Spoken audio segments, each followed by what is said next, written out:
Champ, some people were criticizing Ryan's defense in his last fight versus Duarte. They were talking about the shoulder roll.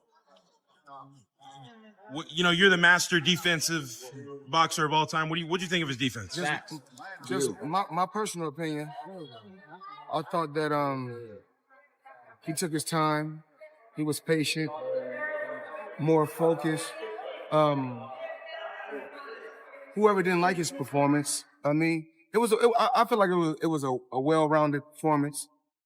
He did what he had to do. Went out there, executed the game plan. I'm pretty sure they had a good game plan. He didn't rush. And when it was time to strike, that's what he did. Right.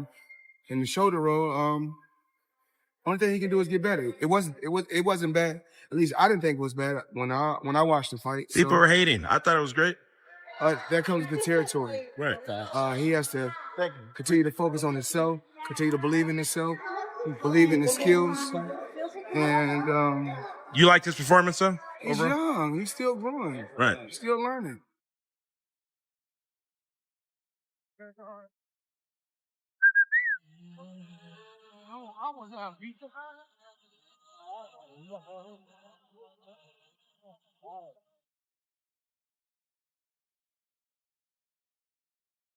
I think that's how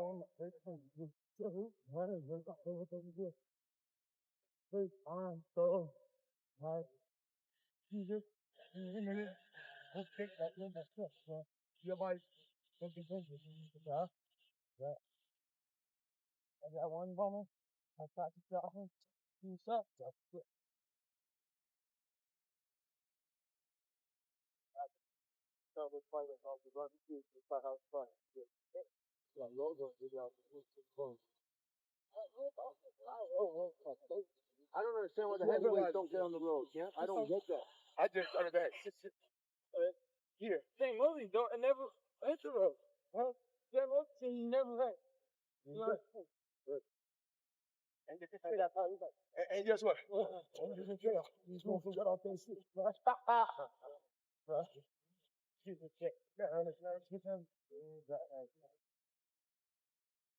Oh, I really understand.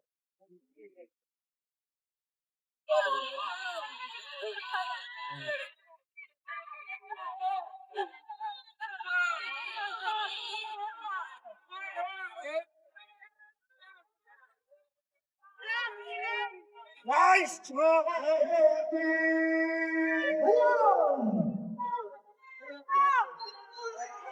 2 minutes remaining in the fourth quarter.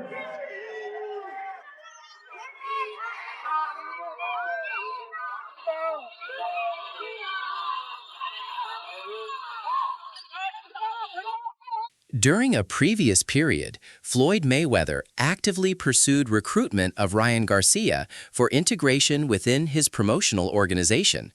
Ryan Garcia maintained status as one of professional boxing's most commercially significant competitors.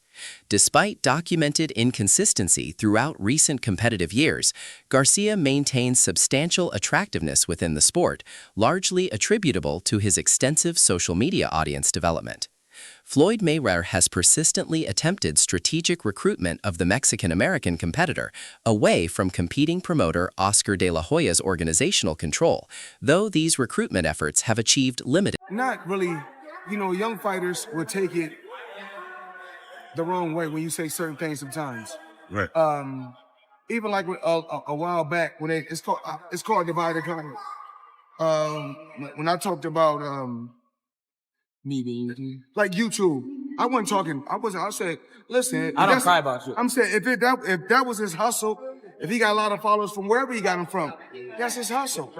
Right. And he's supposed to say, you can't knock my hustle no matter where I got him from. Right. And the funny thing, I didn't even do YouTube. No. It's not. No. I think I've done it a little bit. Social media. Yeah, but you still got 1 million on there though. When it's all said and done, we don't really care about the followers. We care about his performance. There it is. He had a little minor setback, major comeback. Floyd and Ryan maintain comprehensive mutual professional respect, consequently generating frequent social engagement opportunities. The two competitors have been documented together on multiple occasions throughout recent years. Floyd has disclosed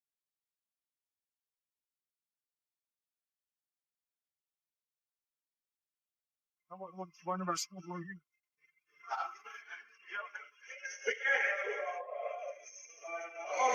on, Ryan? What's up, Ryan? We're good. Money.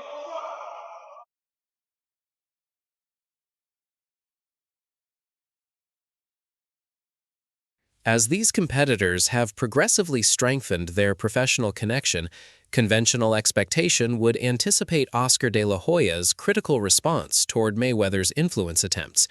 Nevertheless, Golden Boy Promotions' organizational leadership has demonstrated complete acceptance regarding Ryan's personal engagement with Floyd.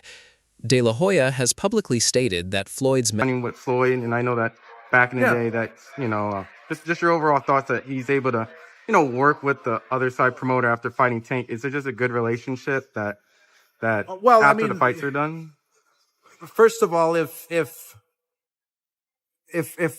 Floyd Mayweather Jr. is actively promoting and is still a promoter, which I'm not sure because Al Heyman doesn't have dates until March, so I don't know what Floyd Mayweather Jr. is doing in the meantime. But look, back in the day, in my book, that was conflict of interest. Back in my day, that was, we might put you on notice because promoters are talking to our fighters or poaching. But I don't think that's the case. I think that it's great that Ryan and Floyd are running together because he can soak up all the knowledge from Floyd, a young kid who can be amongst greats is always a positive for me. Ryan Garcia's relationship with his organizational representative demonstrates evident dysfunction. Garcia and Oscar consistently experience contentious disagreements immediately preceding competitive events. Specific example involves Garcia publicly criticizing legendary Bernard Hopkins and De La Hoya regarding their apparent involvement in arranging challenging opponent selection. One thing that's been on my heart is the statements that Bernard made, where he'll decide if I'm going to finish or if I should continue boxing after this fight.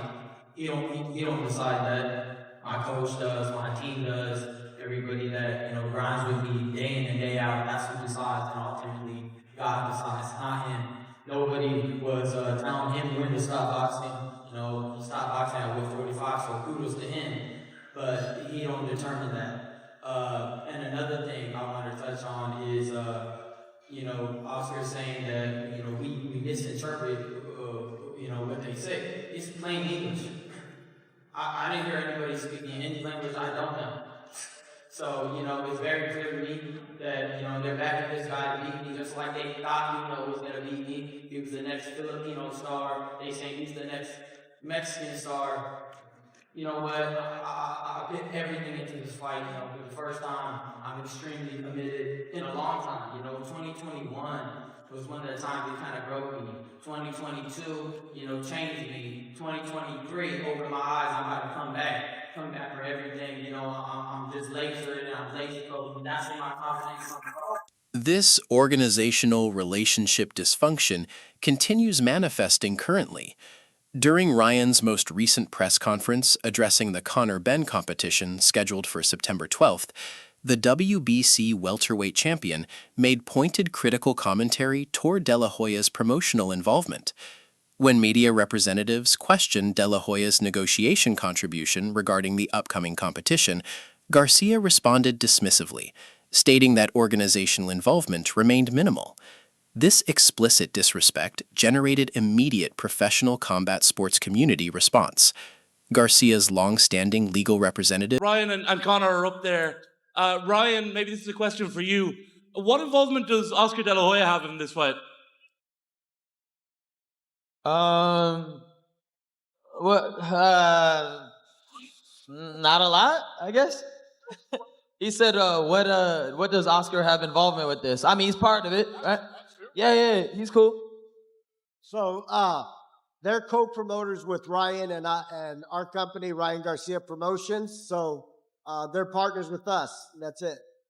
Ryan's contemporary organizational feud originated when Oscar de la Hoya publicly criticized the Ryan Benn competition through social media broadcast, asserting that spectator interest remained minimal and expressing preference for alternative Devin Haney championship competition. Yo, what's up, guys? Lots of fake news going around. Okay, so people are posting about the Ryan Garcia fight and Conor Benn fight in Las Vegas, September 12th. But I have yet to be approached about making this fight. We signed a 2-fight deal for Ryan with the Saudis last year. The first fight was with Barrios. And apparently the Saudis have chosen Conor Benn to be Ryan's next opponent. Nobody's asking for this fight. The fans are definitely not wanting this fight. And if it were up to me, I would have picked Devin Haney for the rematch. That's a much bigger fight. But because Turkey owns Zuffa and wants to help them out, he picked Conor Benn. But whatever, that's fine. I mean, look, you can't just make fights without Golden Boy and DAZN. I know Paramount wants the Ryan fight on their network because their regular Zuffa fights do a few thousand views. Garcia responded with complete disapproval regarding his promoter's apparent event undermining. Garcia delivered pointed rebuttal communication, explicitly demanding that De La Hoya discontinue amplifying negative commentary and instructing him to merely accept financial compensation without contributing counterproductive interference. Garcia publicly questioned why Any involvement does Oscar have in this fight? He's a co-promotion. Golden Boy is a co-promotion with Ryan Garcia Promotions, and we have one more fight with them, so they're going to be part of one more as co-promotion with my promotion. So that's pretty much it. And that one more fight, that doesn't include this one, right? That's one more after this one? Yeah, one more after this one, yeah. Is there any reason why he wasn't on the stage on Saturday at Fanatics Fest? Oh, I mean, I don't really, I'm not in charge of that. So I don't really know why he wasn't there. I'm not in charge. Well, one of the big things that a lot of people are looking forward to is, will he be up there with Dana White? They have a long sort of, very friction-like relationship. Will they be up there together? I have no idea. I mean, if I did, I would tell you, but I have no idea. I just show up wherever I need to be. One thing that I have said on the show and that I heard was that when you did the Times Square fight, you signed a 2-fight deal with Turkey and the Saudis and Sela, and this fight falls under that, and that's why he's probably not going to be as visible for this particular fight. Is that an accurate thing to say? Yeah, you could say that. I have obviously Oscars. I don't know if it's called sold my fights to Sela for 2 fights. I don't really know how that works. I just know that I have one more fight with Turkey. Does he profit off of this one though? Of course, yeah. Of course he profits off it. Come on now. So does it bother you when he comes out and says, "Yo, I don't want to see this fight. This fight doesn't." It makes no sense. You're getting paid off it. I don't understand why you're talking shit about it. It's like, bro, collect your check and move on. Like, what is the point of that? It makes no sense. You're getting paid. What if you're getting paid? Why are you talking shit? It makes no sense, bro. And nobody's even mad at you. I haven't even talked shit about him in a long time. I don't understand where that came from. It's like, why are you putting my fight down, bro? Like, I have no problems with you. I still don't. I don't really care. I just don't understand why that. I really don't get it. I don't know the thinking process in that. Oscar de la Hoya apparently comprehended Ryan's message, as subsequent to Garcia's interview, he engaged in direct discussion with the boxer and formally agreed to Garcia's explicit requirements regarding the Conor Benn competition. Oscar publicly announced that his relationship with Ryan... Okay, so how is the relationship with Ryan? How would you describe it? Oh, we had a talk the other day. It's great. It's good. We had a discussion the other day, and I know he said a couple of things on your show and this and that, but we talked to each other. Everything's great. We're going to make sure that this event is big. We're going to make sure that Ryan gets what he deserves, that he's treated the way he deserves, and and just make sure that he's ready and prepared to go up and take the throne from Conor Benn. I mean, he has no throne, but I'm saying, make sure that he goes out there 100% and beats Conor Benn. So that's interesting because when I spoke to him, it was last Tuesday. He said he hadn't spoken to you in quite some time. So I'm gathering you spoke to him after that conversation on this show? It was after the conversation. Yeah, this show, he called for a meeting for a sit down conversation, which I gladly accepted. I mean, he's a Golden Boy fighter, and so we just work things out once again. We work things out, and hey, let's be clear here. Let's make sure we don't talk shit to each other. Let's make sure that we make the biggest events happen. And I was all for that, obviously. I mean, I'm a promoter. I want to make sure this big fight is the biggest it can be, and I want to make sure that that Ryan Garcia is clear-headed enough to go out there and knock out Conor Benn. So he called for the chat with you. He wanted it. He initiated it. Yes. That's good to hear. It's good to hear. It's great. I love it. That's the way it should be. Like, look, let's make sure that we're all aligned and make sure that we can just put on the biggest event possible.